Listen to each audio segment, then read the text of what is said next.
Vale, pues estamos aquí las tres, que somos mi madre Lourdes, Itzi y yo soy Paloma. Y bueno, voy a pasar a presentar a Itzi y a Lourdes y luego Itzi me presentará a mí. Bueno, Lourdes es madre de tres hijos disléxicos. Uno de los hijos soy yo. Y es compañera y en vivencias y resistencias de la dislexia. Y es coautora, junto conmigo, del libro de Discatopía, que trata sobre la dislexia. Y luego nos acompaña también Itzi Guerra, que da charlas sobre capacitismo y teoría queer desde 2018 y dedica su tiempo a investigar sobre anticapacitismo, estar en la huerta y hacer en común con los vecinos y no tan vecinas. Y Paloma Sánchez Chavila es activista transfeminista e investigadora formada en Bellas Artes, docencia y estudios de género. Ha centrado su campo de estudio en la normatividad, actualmente enfocada en el estudio de discapacidades fronterizas o invisibles, coautora del libro Discatopía. Vale, pues habíamos organizado un poquito como este formato de conversatorio, introduciendo un poquito qué es la discapacidad, qué es el anticapacitismo y qué implica el movimiento anticapacitista. Luego hablaremos un poquito de qué es lo queer y lo CRIP para introducir como conceptos básicos, así como el tema de qué son las identidades, bien, qué son las discapacidades fronterizas. eh, y aparte de ahí ya empezaremos un poquito conversatorio de cómo vive la gente disca, la academia, lo institucional, un poco haciendo crítica y hablaremos de herramientas de resistencia, de cuidados, de intersección de lo disque con otras realidades y un poco a ver dónde nos lleva pues esa conversa, ¿no? Entonces va a empezar Ichi pues, planteando un poquito todo el marco de la discapacidad y del anticapacitismo. Vale.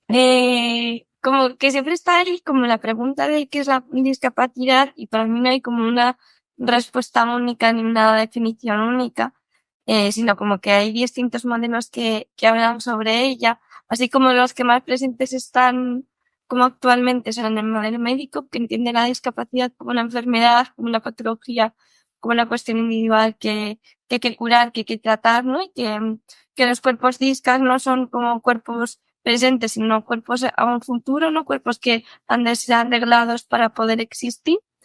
Em, y lo que hace es como individualizar toda la violencia estructural, ¿no? Y como no habla de violencia, sino como de violencias individuales que están atravesadas por una enfermedad y por tanto una cura. Luego, o sea, este modelo sucede los anteriores, que son el eugenésico y el religioso, que tampoco voy a como parar muchísimo para no dar aquí una chapa gigante. Y el modelo médico es como contestado, sí, como rebatido por el modelo social, que propone que la discapacidad es un constructo social que no tiene tanto que ver como con una enfermedad, con una cuestión individual, sino con cómo una sociedad está construida y cómo esa sociedad como acaba expulsando a personas por esa inaccesibilidad que hay. Y para mí es un modelo que resulta interesante, pero para mí se me queda como súper desactualizado porque es el primero que como que da pasos hacia entender la discapacidad como una cuestión más allá de lo individual, más allá de la enfermedad y más allá de la cura, ¿no?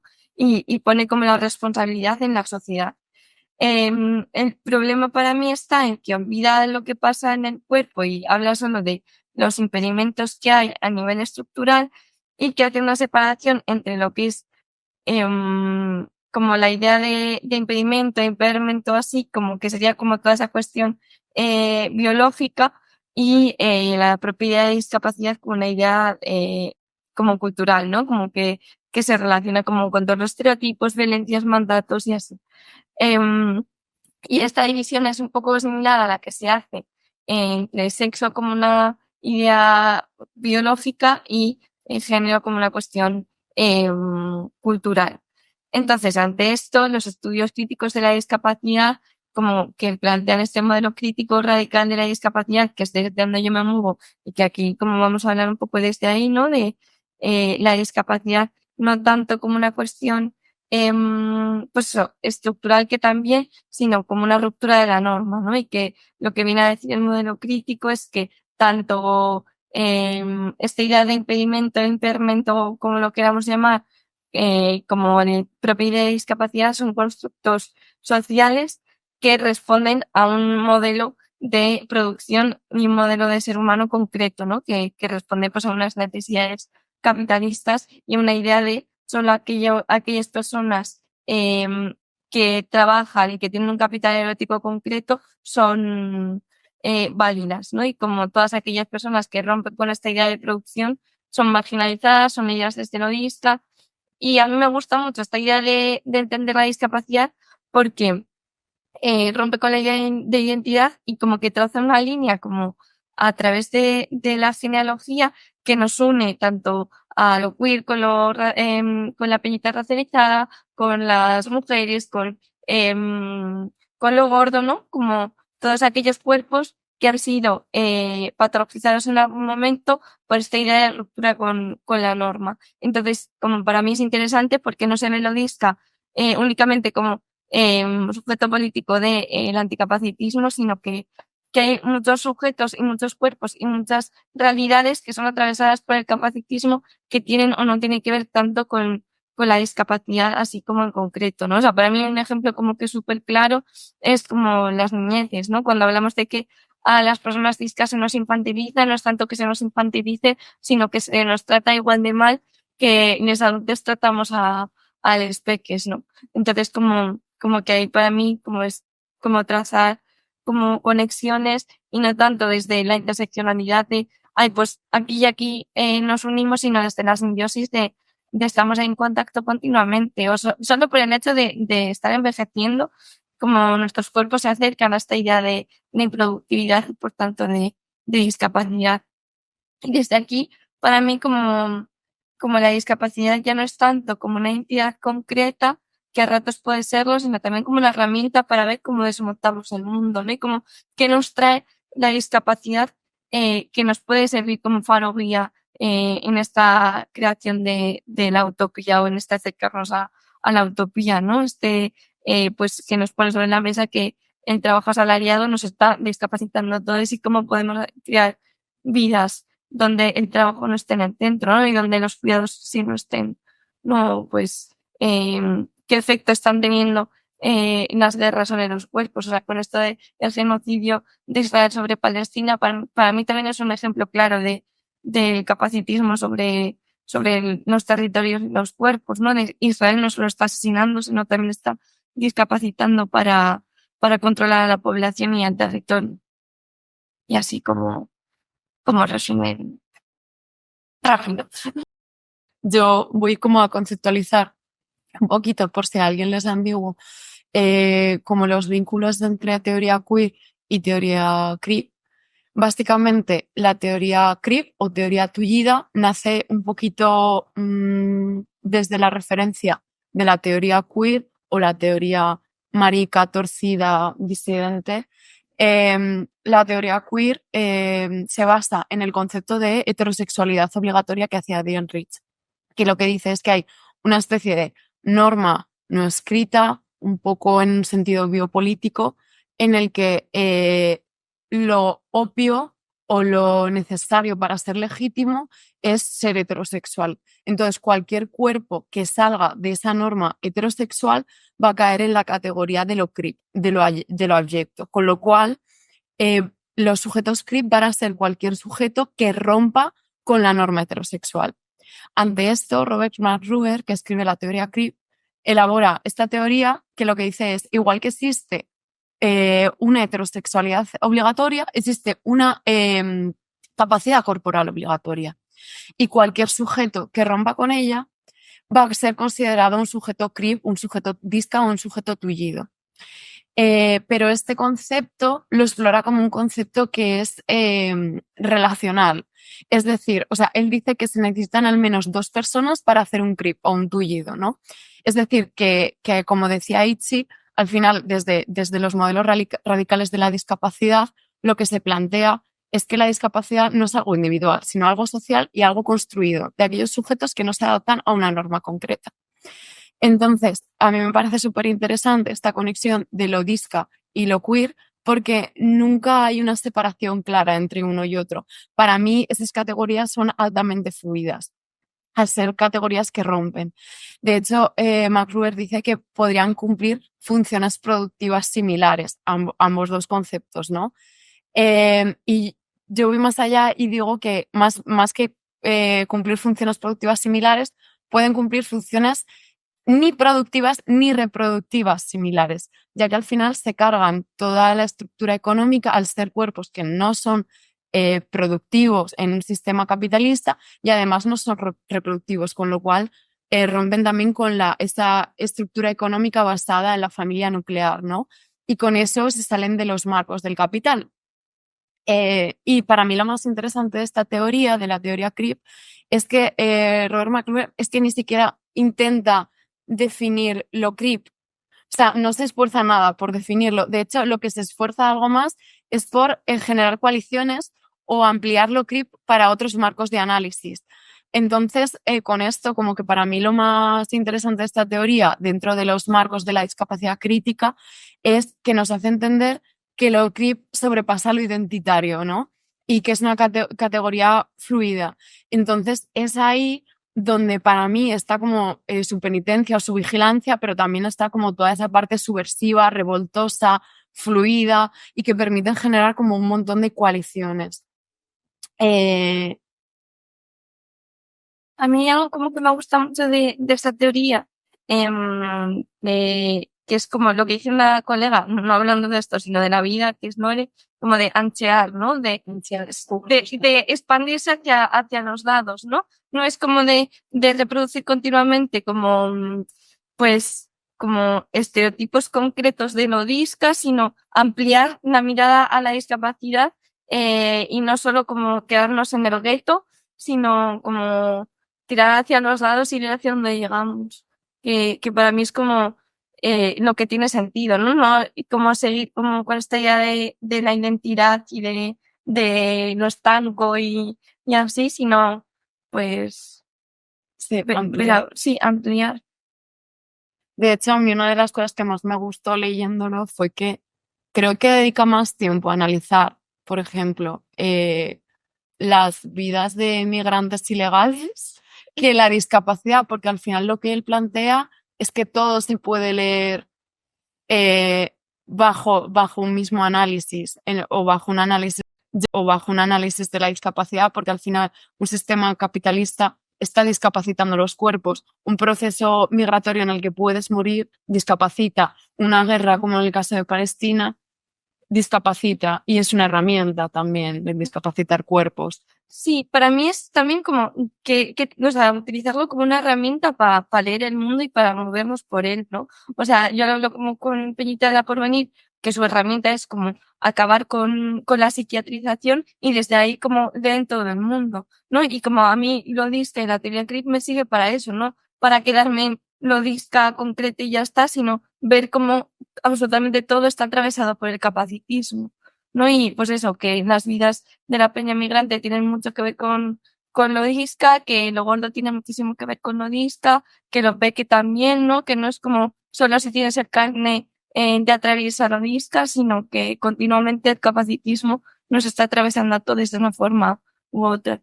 Y como que todo el rato nos estamos moviendo a él. O sea que creo que el COVID nos dio como como una imagen clara de no hay algo tan claro como la salud, ¿no? No es como estar sano, no estar, Si no es monolítico, no hay ningún... sí, como con esta idea de no voy al médico porque siempre me sacan cosas, ¿no? Pues es que la salud no existe, ¿no? Porque ya solo como centrarnos en esto como súper biológico y súper tal, eh, como quién creó esta idea de salud y qué significa. Salud es poder trabajar, ¿no? ¿Y a costa de qué? Mm. Luego también para mí como que creo que es un punto para empezar a analizar y empezar a representar y, o sea, repensar, que diga, realidades que están tremendamente olvidadas dentro de los estudios críticos, dentro de los movimientos políticos, como es la infancia y como es la tercera edad. Total. Porque al final son los grandes olvidados, están marginalizadísimos. Pero porque al final, como no producen, o sea, y hasta hace nada pasaba con la lista, que no se hablaba. Entonces, sí que, por ejemplo, en Argentina hay estudios súper potentes de las infancias, pero en Españita se nos olvidan continuamente. ¡Oh, vaya! Pero creo que Santi Morales acaba de publicar algo en Españita que me dijo el otro día sobre temas de autocentrismo y así. Sí. Y además, como que luego, cuando hay cosas interesantes o que podrían ser interesantes desde las niñeces y así, se centran en las ciudades, ¿no? O sea, como pienso en Pontevedra o Rivas, creo que es en Madrid, igual me estoy inventando lo de Madrid, pero que son las ciudades de los niños, ¿no? Como que son ciudades que supuestamente están pensadas para niños, de, pues, Pontevedra, por ejemplo, hay un montón como de hay de medidas, por ejemplo, de reducir la velocidad de los coches por toda la ciudad para reducir, o sea, sí, reducir número como de atropellos, como que sea como una ciudad como más amable con los peques y así, pero como que eso no está pensado ahí. También creo que porque en lo rural, si no te atraviesa la nacional como hacer dedo, son espacios donde las niñeces y las adolescencias tienen como más cabida. Y se hay tantas. Pese a que no hay tantas y son muy poquitas. Sí. De servicios, Sí. de conexiones. De que sí, de repente se van 2 niños del cole a cambiar de psicole. Sí. Igual habría que hacer un análisis de la esto. Yo digo, Sí. Vale. Pues, a ver, yo también quería hacer aquí como un inciso para como plantear otra de las grandes olvidadas dentro de los movimientos críticos, incluso dentro de las teorías críticas de la discapacidad, que son como esas discapacidades que se salen de los marcos de lo visible, de lo tangible o del diagnóstico, ¿no? Yo en el libro de Discatopía, como persona neurodivergente, disléxica, planteo como que hay ciertas identidades que llamo discapacidades fronterizas o discapacidades inteligibles, ininteligibles o invisibles, ¿no? Que son ciertas discapacidades, pero que no entran ni en el marco de la norma capacitista o de la normocapacidad corporal, ni dentro 100% de la disidencia. Y se quedan como en un lugar ininteligible, un lugar invisible, en el que no eres ni suficientemente normal, entendido como dentro de la norma, ni suficientemente disca. Entonces, como que esas realidades, esos in-between, esos entre aguas, entre tintas, se quedan en un lugar invisible y despolitizado. Es algo que ya hemos visto con lo birracial, que hemos visto con lo bisexual, que hemos visto con lo intersex, que hemos visto como con todas esas realidades intermedias, ¿no?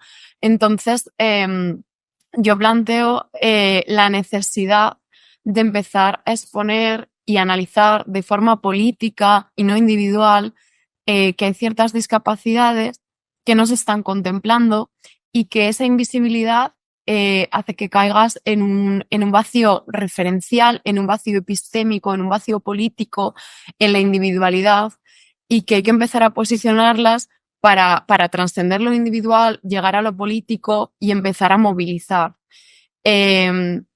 Yo cojo mucho la teoría de hecho, una conexión más con lo migratorio, de las teóricas chicanas. Las teóricas chicanas hablan de identidades en la frontera, de cuerpos que son puente entre culturas, porque al final son personas de procedencia latina, de procedencia americana, mexicana, viviendo en Estados Unidos y se encuentran continuamente en procesos de traducción de sí mismas entre lo latino y lo estadounidense, tanto a nivel cultural como a nivel idiomático. Son cuerpos que no se encuentran en ninguno de los dos lados y se encuentran como en una realidad muy incómoda, en la que tienen que traducirse cultural y lingüísticamente continuamente. Para mí las chicanas son esas primeras referentes disléxicas porque son el primer sitio donde yo me puedo leer. De ahí volvemos a la plasticidad de lo CRIF, o lo disca, ¿no? Pero sí que me gustaría como traer a coalición como la necesidad de que otras realidades de la discapacidad, otras realidades que no son tan visibles, empiecen a volverse visibles, pues como las dislexias, como la peñita en el espectro, que como hay un montón de realidades que están ahí que necesitan empezar a verse, ¿no? Y que creo que para hacer un análisis de lo disca también hay que empezar a plantearnos qué pasa con todas estas realidades que ni siquiera han encontrado espacios para politizarse, ¿no? Un poquito. Más o menos, ahora que hemos como conceptualizado un poquito la discapacidad, esa plasticidad, qué es lo creep, qué es lo queer, a qué nos referimos con disca, a qué nos vamos a referir cuando hablamos de discapacidades fronterizas. Habíamos hecho un poquito de conversatorio en torno a las violencias que ocurren dentro de la institución académica. Porque, claro, lo primero que nos viene a la cabeza a nosotros cuando nos proponen algo desde la academia es como, bueno, ¿cómo generamos una ruptura con esto siendo la academia un lugar tremendamente inaccesible en muchas formas? ¿No? Entonces hemos ido recopilando como ideas o anécdotas de cosas que nos han ido ocurriendo en la academia, como un poco para criticar aquí desde dentro pues todo lo que hemos ido viviendo. Desde dentro o desde fuera, porque yo deserté del doctorado. Bueno, yo también deserté del doctorado. Desde súper fuera, pero habiendo estado dentro. Sí, pero bueno, todos los años de uni, te quiero decir, dan para largo. Dan para unidad, pues sí. A mí siempre me gusta contar que la primera vez que conocí a Itzi fue en la Universidad de Zaragoza, en una charla en la que tuneó un cartel que se quedó allí plantado durante meses y también nos puede servir también como para hacer un poco de reflexión de los mensajes bastante capacitistas que se pueden dar desde un ecologismo mal hecho. Entonces, vos sí. Sí, nosotros en la oficina verde de la Universidad de Zaragoza habían puesto unos carteles que literalmente era como algo así como si quieres ser verde, si quieres ser eco, utiliza las escaleras, no el ascensor. Y literalmente siguen como en la imagen unas piernas en verde subiendo unas escaleras, ¿no? Claro, ¿en qué lugar deja una persona disca la ecología si el discurso ecológico que se está dando en la universidad es que literalmente si no puedes utilizar tus piernas para subir unas escaleras, eres poco eco, eres poco verde y poco menos que estás destruyendo el planeta, ¿no? O sea, Amancio Ortega y alguien que no puede subir esas escaleras, Lo el mismo. mismo impacto medioambiental. Sí. Exactamente igual. Sí, además como que a mí con esto se me viene siempre como con el tema de residuos, las pajitas y así, que nada tiene que ver con la academia, pero es como se criminaliza un montón y se persigue un montón como el uso de pajitas de plástico, de la fruta está cortada de supermercados y así, y es como, vale, sí, tiene un impacto medioambiental concreto, pero hay peña que necesita esto. Y como estamos permitiendo que se pongan macroeólicos, que empresas como macrocelulosas como Altri como contaminen las rías de Galicia, ¿no? Que creo que siempre se va a la individual y a señalar a los discas y así, y es como, oye, perdona, pero ¿qué está pasando con el resto, no? O sea, ¿qué está pasando con cómo estamos destruyendo los montes, ¿no? Cómo se está contaminando las aguas, o sea, pues que haga calor en noviembre en Zaragoza, ¿no? Que en Galicia no haya llegado todavía en invierno. Yo no he sacado el abrigo todavía y estamos ahora 21 de noviembre. En plan, o la Dana en todo en todo el sur de Españita. Y luego incluso en torno a lo micro, ¿no? Como que se penalizan mucho las acciones individuales, pero realmente hay muchas otras cosas que puedes comprar en un súper que generan un montón de plástico, que no fruta cortada, que igual alguien no puede cortársela, ¿no? Pero luego además, como que si nos fijamos, realmente los productos o sea, dentro de un supermercado, porque luego hay otras alternativas de consumo, ¿no? Pero como de que dentro de un supermercado, si no tienes nada a mano, realmente los productos muchas veces los más baratos son los que más plástico llevan. No te compras magdalenas industriales y te viene cada una con una bolsita. Es como, bueno, pero es que igual no tengo acceso a comprarme un producto ecológico, no sé qué. O estar haciéndolo en casa. O estar haciendo en O casa, sea, tener ese tiempo. Que creo que también el trabajo asalariado está todo el rato como atravesando todo esto de si no tuviésemos que estar currando todo el tiempo, igual sí que podríamos dedicarnos a hacer pan en casa o O a tener un huerto tener un huerto. y compartir con el vecino. Total. Sí, y también como qué espacios hay para poner huertos en ciudades, ¿no? O sea, que yo en Galicia sí que puedo tener en mi casa un huerto, pero Yo pienso en Zaragoza y es que necesitas mínimo tener un coche y saber Claro. conducir y tener, si tienes alguna discapacidad, un coche adaptado, que es una pasta. Poco se está dando Poco esto. se está dando esto. Ir a una autoescuela que tenga coches adaptados porque no todas las autoescuelas lo tienen. Apartar, diría. Con lo que al final, como que esa penalización del individual, cuando muchas veces las condiciones estructurales te lo dificultan bastante, como poner todo ese foco en lo individual cuando el nivel de impacto ambiental lo está haciendo otra gente con mucho más dinero. ¿Quién está señalando a Israel por la contaminación con las bombas? Quiero decir, no el destrozo de los suelos con las bombas. O sea que eso también tiene un impacto medioambiental y nadie dice nada. Pero, es que estás usando una pajita de plástico, es que no estás subiendo las escaleras. Pero hay gente destruyendo tierras y hospitales y colegios y asesinando.